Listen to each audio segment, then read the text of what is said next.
കരവന്നൂർ സഹകരണ ബാങ്കിലെ ക്രമക്കേടുമായി CPIM നേതാക്കളെ ബന്ധിപ്പിക്കുവാനുള്ള നീക്കങ്ങൾ പരാജയപ്പെട്ടപ്പോൾ പുതിയ അടവുമായി കളം പിടിച്ചിരിക്കുകയാണ് EDയും അവർക്ക് ഒത്താശ പാടുന്ന പതിവ് മാപ്രകളും. നേതാക്കൾക്കെതിരെ തെളിവ് കിട്ടിയില്ലെങ്കിൽ കുറച്ചു കാലം പാർട്ടിക്കെതിരെ കള്ളക്കഥ മെനയാമെന്ന മട്ടിലാണ് ഇവരുടെ പോക്ക്.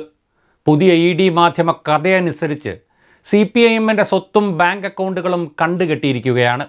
പുതിയ വിവാദത്തിൻ്റെ സത്യാവസ്ഥ നമുക്കൊന്ന് പരിശോധിക്കാം. CPIMൻ്റെ 8 ബാങ്ക് അക്കൗണ്ടുകൾ കണ്ടുകെട്ടിയെന്നതാണ് വാർത്ത. CPIM ജില്ലാ കമ്മിറ്റിക്ക് 8 അക്കൗണ്ട് ഇല്ല എന്നതാണ് ഇതിൽ ഒന്നാമത്തെ കാര്യം.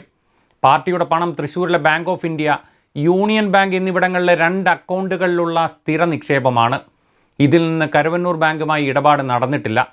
പിന്നെ ഏത് അക്കൗണ്ടാണ് കണ്ടുകെട്ടിയത്? ജില്ലാ കമ്മിറ്റി വിട്ട് ഇരിങ്ങാലക്കുട ഏരിയ കമ്മിറ്റിയിലേക്ക് പോവാം. അവർക്ക് സെൻട്രൽ ബാങ്ക് ഓഫ് ഇന്ത്യയിലുള്ള അക്കൗണ്ടാണുള്ളത്. അതിൽ നിന്ന് കരുവന്നൂർ ബാങ്കിൽ നിന്ന് ഇടപാടുണ്ടായിട്ടില്ല. ഈ അക്കൗണ്ടുകൾ ഒന്നും ആരും കണ്ടുകെട്ടിയിട്ടില്ല. പിന്നെ ഏത് അക്കൗണ്ട്?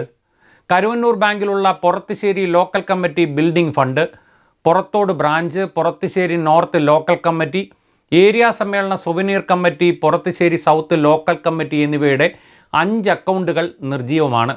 ഈ അക്കൗണ്ടുകളാണ് ED പറയുന്ന കണ്ടുകെട്ടൽ അക്കൗണ്ട്.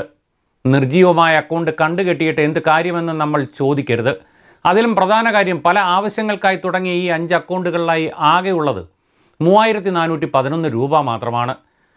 ഇതിൽ വന്ന പണം എന്തായിരുന്നു എന്ന് അക്കൗണ്ട് ഉടമകളോട് ചോദിച്ചിരുന്നുവെങ്കിൽ അവർ എഴുതി നൽകുമായിരുന്നു. അതും ഉണ്ടായിട്ടില്ല.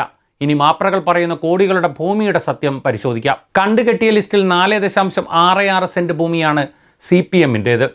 അതിന് കോടികളൊന്നും വിലയില്ല എന്നതാണ് ഒന്നാമത്തെ കാര്യം. ഈ ഭൂമിയാവട്ടെ Porathussery north local committee office കെട്ടിടം നിർമ്മിക്കാൻ വാങ്ങിയ ഭൂമിയാണ്. പരസ്യമായി ശേഖരിച്ച ഫണ്ടിൽ വാങ്ങിയതാണ് ഭൂമി. കെട്ടിടം പണിതിട്ടില്ല. കരുവന്നൂർ ബാങ്കിൽ ക്രമക്കേട് നടത്തിയാണ് ഭൂമി വാങ്ങിയതെന്നാണ് ED ആരോപിക്കുന്നത്. എന്നാൽ ഇത് ആരോപണമായി അവശേഷിക്കുന്നു. രേഖകളൊന്നുമില്ല.